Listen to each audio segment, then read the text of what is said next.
la parole pour présenter la proposition de résolution. Merci Madame la Présidente, mes chers collègues. Tout d'abord, merci de m'avoir accordé votre confiance pour être rapporteur devant vous de ce texte, de ce rapport et cette proposition de résolution européenne. J'en profite pour remercier à nouveau les services de l'Assemblée nationale, en particulier Madame Flocon, ici présidente, et Madame Moisset qui a supporté ce travail dans le cadre de la Commission des Affaires européennes. Avant de présenter les points principaux de la proposition de résolution européenne, je vais d'abord traiter les conclusions principales du rapport d'information qui la supporte.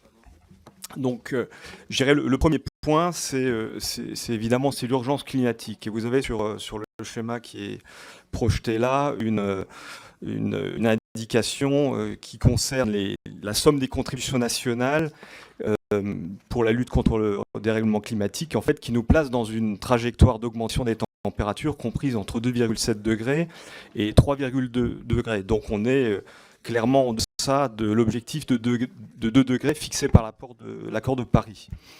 Donc les pays doivent donc relever le niveau d'ambition pour se mettre en conformité avec cet accord, à commencer par l'Union européenne et la France qui se doivent d'être exemplaires. D'autre part, donc, ce qui est opportun, c'est de travailler en raison du cadre législatif, puisqu'il y a un certain nombre de textes qui sont actuellement en cours de révision, donc on est en train de les balayer là, à la fois ce qui concerne le système de quotas d'émissions, ce qui concerne ce qui n'est pas couvert par le système de quotas d'émissions, sur votre gauche, et ensuite sur votre droite, le paquet énergie propre et le paquet mobilité propre dont il vient d'être question. Donc si vous voulez, d'une part, vous avez tout ce qui concerne finalement les ambitions de l'Union européenne sur votre gauche, et sur votre droite, finalement, ce qui va être nécessaire de faire pour atteindre l'objectif. Donc ces principaux textes sont en cours de réactualisation, et donc il est important que le Parlement français se prononce sur les propositions de révision afin d'indiquer clairement sa volonté de rehausser le niveau d'ambition des textes européens. Alors si on parle maintenant des mesures qui sont proposées, alors elles sont globalement positives, mais pas exemptes de défauts.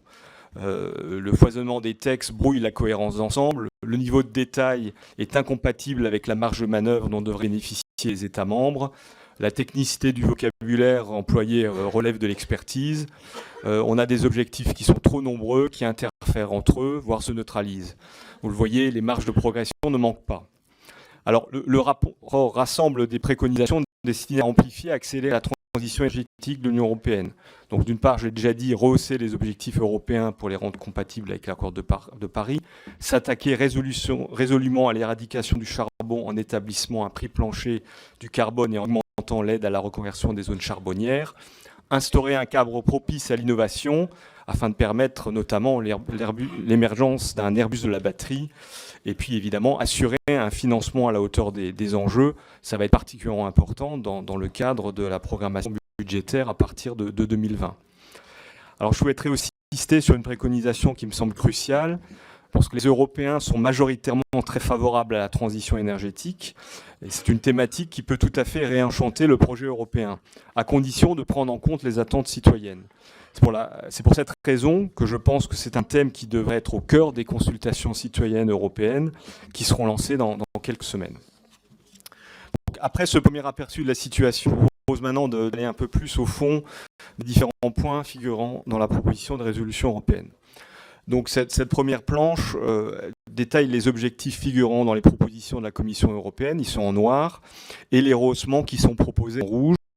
Et donc vous voyez qu'à la fois on est sur des rehaussements sur l'efficacité énergétique, sur des objectifs plus ambitieux sur les énergies renouvelables, j'y reviendrai après, et sur un certain nombre de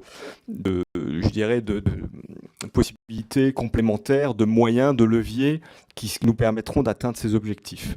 Et tout en haut, vous avez finalement l'objectif crucial qui est évidemment la réduction des effets des émissions de gaz à effet de serre. Et ce qu'on propose ici, et c'est la slide suivante, c'est de rehausser de manière significative la réduction de ces émissions de gaz à effet de serre sur la période 1990-2050. Parce qu'aujourd'hui, on a un objectif qui est fixé à moins 40% d'ici le 30, et donc on propose d'aller à 95% à 2050. C'est des choses qui se voient dans la longue durée. Et quand on regarde ce graphique, on voit finalement qu'on a fait qu'un tout petit partie du chemin et que si on veut réussir cet objectif à 2050, ça demande une transformation fondamentale de nos façons de vivre, de consommer, d'utiliser l'énergie, quels que soient les transports. Donc ça montre l'ambition et c'est ce que nous devons à nos enfants, à nos petits-enfants et aux citoyens, aux habitants de cette planète. Alors comment y arriver ? Donc j'ai déjà cité, il y a toute la problématique du prix plancher du carbone dans l'Union européenne. Aujourd'hui, vous le savez, ce prix est fixé à 6 et 7 euros la tonne. Et en fait, malgré les propositions qui sont faites de révision du système de quotas d'émissions, tous les acteurs sont d'accord pour dire qu'on ne pourra pas faire émerger un prix du carbone suffisamment incitatif pour modifier les choix économiques. Et quand vous voyez les courbes, aujourd'hui, vous voyez que finalement, la courbe du gaz et la courbe du charbon, finalement, loin de se croiser, en fait, évoluent de manière parallèle. Or, si on veut privilégier le gaz, il faut effectivement porter ce prix du carbone à 30 euros. Donc c'est le sens des propositions qu'a porté le président de la République. Et donc l'objectif est de pouvoir éradiquer le charbon grâce à ce prix plancher de 30 euros la tonne.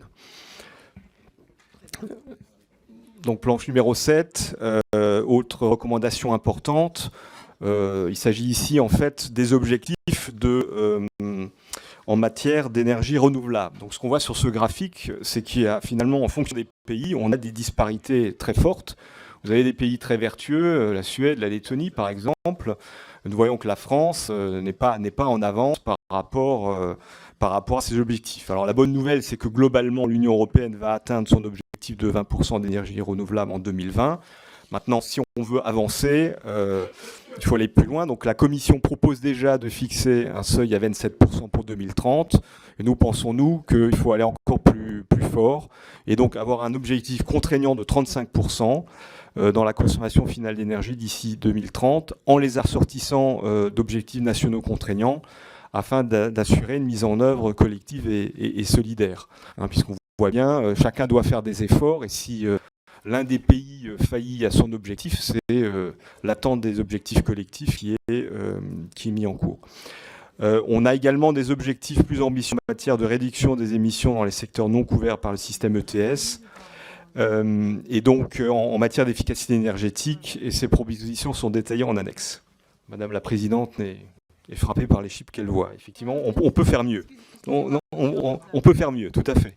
Et c'est bien de montrer le chemin parcouru et le chemin à parcourir. Alors le transport, on en a déjà parlé longuement avec le rapport présenté par Damien Pichereau. Juste sur ce schéma, on voit quand même aujourd'hui qu'il n'y a que 5% d'énergie renouvelable qui va dans les transports. Et donc on dit, allons à 15%, il y a des pistes, et là aussi, on doit l'accélérer, on doit voir ça aussi comme un facteur d'innovation et comme un facteur positif. Donc soyons plus ambitieux. Et effectivement, c'est des efforts plus supplémentaires, mais c'est également de nouvelles opportunités. Et donc il faut voir les choses de manière positive et encourageante. Alors, évidemment, c'est beaucoup d'efforts, c'est beaucoup de changements, et donc on peut avoir effectivement des préoccupations par rapport à l'évolution du coût de l'énergie, puisqu'on sent bien intuitivement que le coût de l'énergie va devenir plus élevé, puisque effectivement les énergies renouvelables aujourd'hui, d'un point de vue technologique, coûtent plus cher à produire. Donc comment est-ce qu'on accompagne notamment les consommateurs? Je sais qu'en France, on est très attaché aux tarifs réglementés de l'électricité et du gaz, et donc dans la PPRE, nous militons pour à la fois mettre en œuvre des périodes transitoires et des garanties pour les consommateurs, de manière à pouvoir permettre à nos concitoyens les plus modestes finalement d'accepter cette transition en étant aidés et sachant qu'il faudra bien accepter des changements dans nos façons de consommer. Alors, si on regarde un peu les choses plus, je dirais, qui sont plus enthousiasmantes, c'est que cette transition énergétique, elle est vue comme quelque chose d'ambitieux. Et donc, il y a, je dirais, 3 leviers principaux. Le premier, c'est de soutenir l'innovation.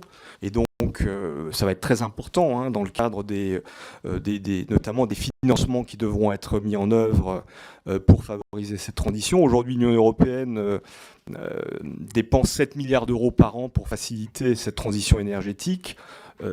Clairement, c'est sans doute pas suffisant.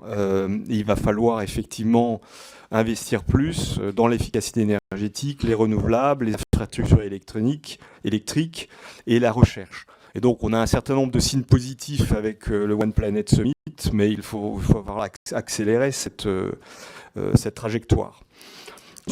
La solidarité entre les pays européens me semble essentielle. Notamment, on a un certain nombre de pays qui sont aujourd'hui finalement qui vont avoir le plus de mal, notamment les pays qui utilisent beaucoup le charbon, hein, la Pologne, la Bulgarie, et donc il va falloir aider financièrement ces pays pour que cette transition énergétique leur soit possible d'un point de vue économique. Alors, voyons les opportunités, vous le savez ici, on ne le redira jamais, la transition énergétique ouvre la perspective d'une économie dynamique, innovante, compétitive et durable.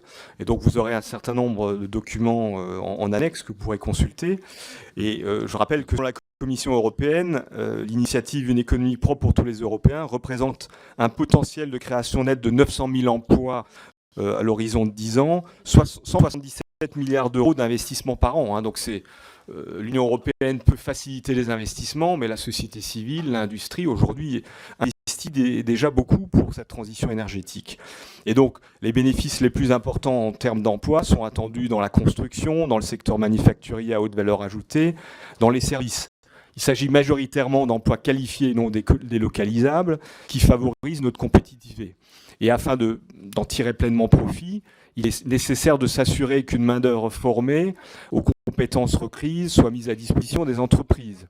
En même temps, les travailleurs affectés, par exemple, par l'arrêt des centrales à charbon, doivent être soutenus dans leurs projets de reconversion professionnelle par des aides nationales ou européennes, financement des formations et le coût de la relocalisation, comme il en existe en Allemagne. C'est pourquoi nous saluons le lancement d'un fonds de reconversion de la Commission européenne pour les régions intensives en charbon, annoncé également lors du One Planet Summit. Donc l'évolution du système énergétique détermine la nature des emplois créés.